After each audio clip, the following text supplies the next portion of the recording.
how we got together and what led to our marriage. I don't know, about 6 years ago or 7 years ago or 8 years ago, I was a naive sophomore at Columbia University, and I saw the most beautiful Puerto Rican lady that I've ever seen in my life.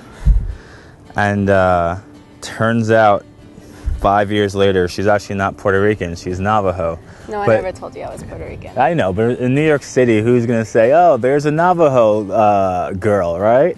So we were friends for a really long time, and then eventually started having, we eventually had a relationship. And we met at Columbia University. We were both students. He was a year ahead, and this superstar jock that I didn't want anything to do with, because I thought he was a little too cocky for me.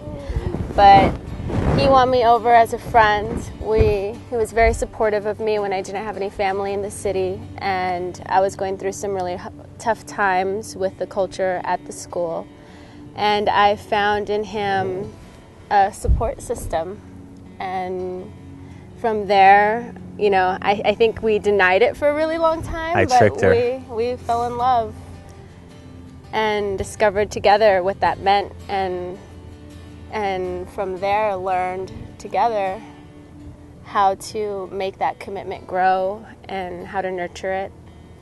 I was told I wasn't going to be able to have children, and so when we got pregnant, it was a huge shock and miracle, because we did sit around and talk about wanting kids and wanting to have a family. We never talked about marriage, though, which is surprising. We just knew we wanted to be parents, and we wanted to be great parents.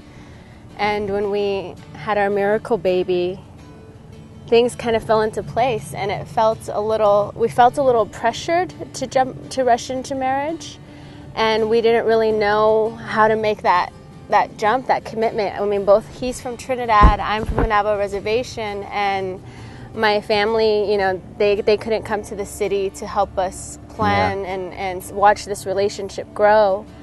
And so BJ, fortunately, is Kern's mentor, and I was privileged enough to meet him through Kern and to get to know him through rugby. He provided a lot of support and love and guidance, and was really that family figure in the city that helped us understand the importance of marriage and what it could do for us, and sort of helped us get over our initial fears and hesitations, because, you know, being young, you hear about divorce as if it's that's what you're gonna do. Given. That's what happens, you know, like you get married, then you get divorced, and maybe you get married again. And that was really the culture that we're, you know, growing in. Yeah. And it scared us. It scared us away from the commitment. It scared us away from making that investment into marriage. But when we spoke with BJ and we realized that we both come from families where they have healthy marriages and long-lasting marriages, both our parents are still married, together, we started to get over that fear. BJ Weber was very influential in helping guide us through all those questions that we had and all those fears that we had. He was Kern's rugby coach and also a pastor, a very inspiring pastor. And so our relationship with him really helped us get over those fears and hesitations and confusion, because marriage and navigating even the concept, the thought of getting married can be very confusing sometimes. Plus, I think that our generation, kids our age, just have this, as Janine said before, there's this, you get married and if it doesn't work out, you can get divorced. There's always that option. And you see TV where people are together and they say they're in love, and then 5 years later, I hate you, you know, I wish I never met you. And we were terrified of that. Terrified of going through this process and then ending up at that spot. So even though both Janine and I, our parents are still married to, our parents are still married to their spouses, I guess. You know, even though that, there's still this whole kind of stigma today, and just BJ just really helped us see that, you know, other people's problems with marriage isn't the problem with marriage. Marriage isn't the problem, is what I think I'm trying to say. Yeah, I think in our conversations with him, what was really helpful was that it got down to the point where he exposed the fact that our fear was hurting each other. Not that we didn't believe in marriage or that we didn't want to marry one another, but that we're scared that eventually we would cause a tremendous amount of pain to one another. And, you know, so that's when he invited us to come to a Love and Ministries event.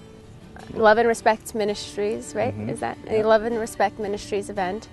And there we got to, you know, be around married couples who've been married for all, you know, lengths of time. Yeah.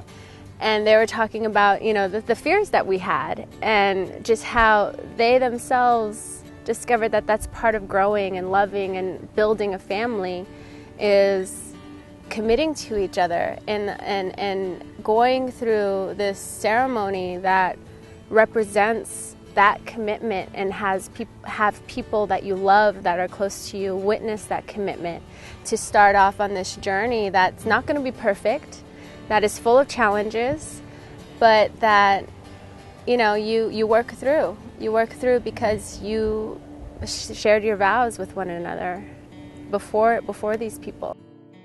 We're both students.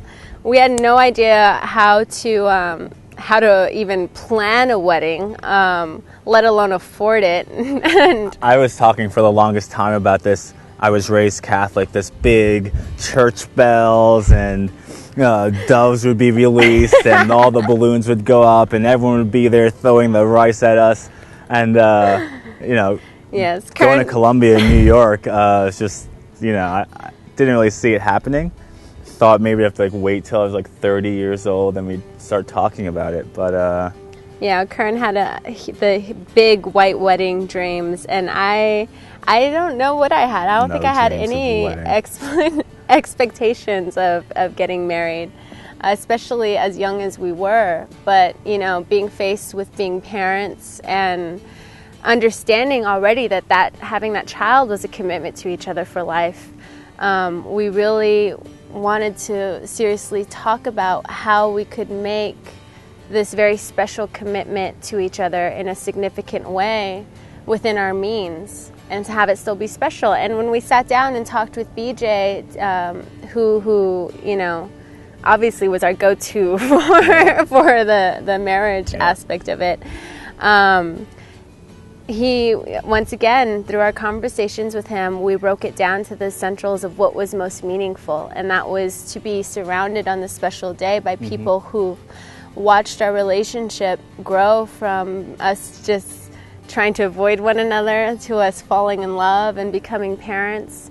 And that was our family. We couldn't afford to bring our families from the reservation or from Trinidad. And so realizing that, you know, as sad as that was, that it was okay, that our friends were our family. Our friends were the people that were around us that helped provide that support and that knew who we were and why we loved each other and could see us make that commitment. That's what became most important. And when we committed to that idea and we're I don't know, secure in that understanding, all the other preparations, all the other dreams about, you know, having an elaborate ceremony, it was no longer as important as just having the people who were special to us witness us. It's very small.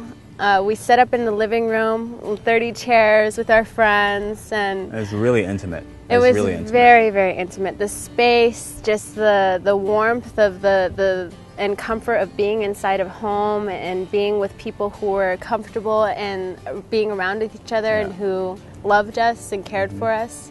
That's what made it really special. Yeah. Our friends were crying at the wedding. They were really moved. And what was really special to me was that day they were moved by our union, by what we were committing to each other, and not by a fancy party, not by the decorations or the fact that we, put on this big show for them, but by the fact that they were invited to take part in this very intimate and small ceremony that was of extreme importance for us. Right now, I have a really good rugby friend from college, and I talk to him on the phone all the time, and I said, you got to come out here, man. The reservation's awesome. There's awesome rock climbing, there's horseback riding, and he really wants to, but what he says to me is, I can't do anything for the next 9 months because I'm planning my wedding. I'm getting married in 9 months, and I have to save up $20,000.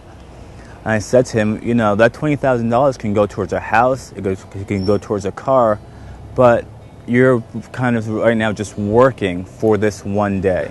That marriage is about your love, not about your money. Well, I'm 28 and Janine's 26. We're relatively young, but I just think that today's perception, we have such a consumer society.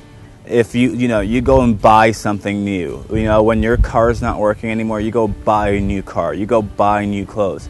And we have this idea of marriage that when it gets hard, right, we can go and get something else. It's okay that it's hard. We don't have to work through it. And I think that's something that our parents really, the divorce rate was, back in the 60s, was maybe 10%. I'm not saying that, but I think it was really low. And today we have this kind of idea of just divorce, it's hard right now, I'm going to get divorced.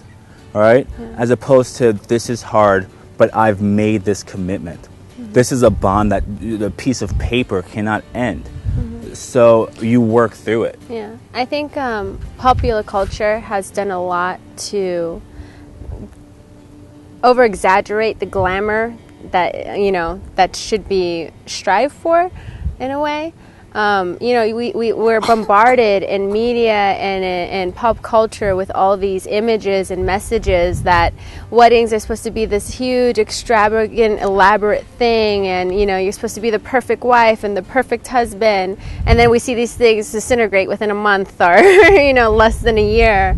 And so when you're bombarded with these things, it normalizes this idea that if you don't have the money, if you don't have the means, if you don't have, a certain standing, that you can't afford making this commitment. But I think for our generation, falling in love is scary enough, it's complicated enough that using that as an excuse to not celebrate it it hurts yourself. It hurts the bond that you have with someone. And when you find that someone special, it's so much more worth it to just make that commitment and marry them, because it's a beautiful thing.